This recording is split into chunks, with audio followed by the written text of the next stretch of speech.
12 days of fire. 2 nuclear powers. 1 defiant nation. Iran has survived a war that was never supposed to end with survival. Now the real battle begins, not on the battlefield, but in the soul of a nation. The latest war between Iran, Israel, and the United States may be over, but its aftermath could define the future of the entire region. In Tehran, the dust hasn't even settled, and yet choices must be made. Will the Islamic Republic turn inward and invest in its people, or will it double down on defense and isolation? The regime in Tehran has declared victory, not because it conquered territory or toppled enemies, but simply because it endured. 12 days of bombing, sabotage, and cyber attacks couldn't bring it down. To the opposition abroad, it seemed like a golden opportunity for regime change. But inside Iran, the middle class, the true engine of change, stood united against foreign bombs, not with them. Revolt was never likely. Not when the very nations bombing Iran had once orchestrated coups, enforced sanctions, and brought decades of instability. Well before the first missile struck, Iran was already changing. After years of harsh enforcement, the morality police had loosened their grip. Streets once patrolled for headscarves now host women uncovered, sipping coffee alongside men in newly vibrant cafes. And then came a political shock. Masoud Pezeshkian, a reformist, won the presidency. His rise marked a shift, subtle but undeniable. A new hijab law was passed. Pezeshkian refused to enforce it.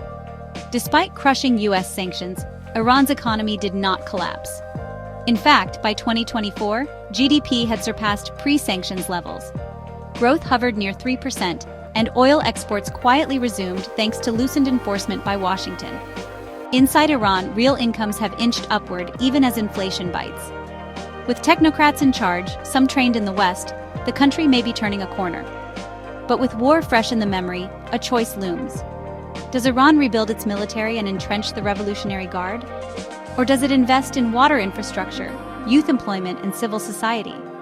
The last time Iran fought a major war, in the 1980s against Iraq, it took 20 years to undo the economic centralization and military dominance that followed. Now, with market institutions in place and a more mature private sector, there's a chance to chart a different path.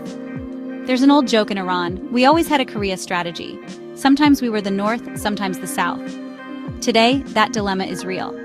Will Iran embrace isolation, nuclear deterrence, and ideological rigidity? Or will it pursue the development goals it set in its 20-year vision plan to become one of the region's leading economies by 2025? The trauma of war could push Iran toward permanent militarization.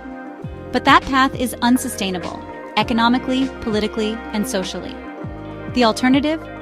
Use this moment to heal, reform, and reconnect with its own citizens and perhaps one day with the world. Because in the end, it's not just about who survived the war. It's about who wins the peace. What future do you think Iran will choose? Development or defense?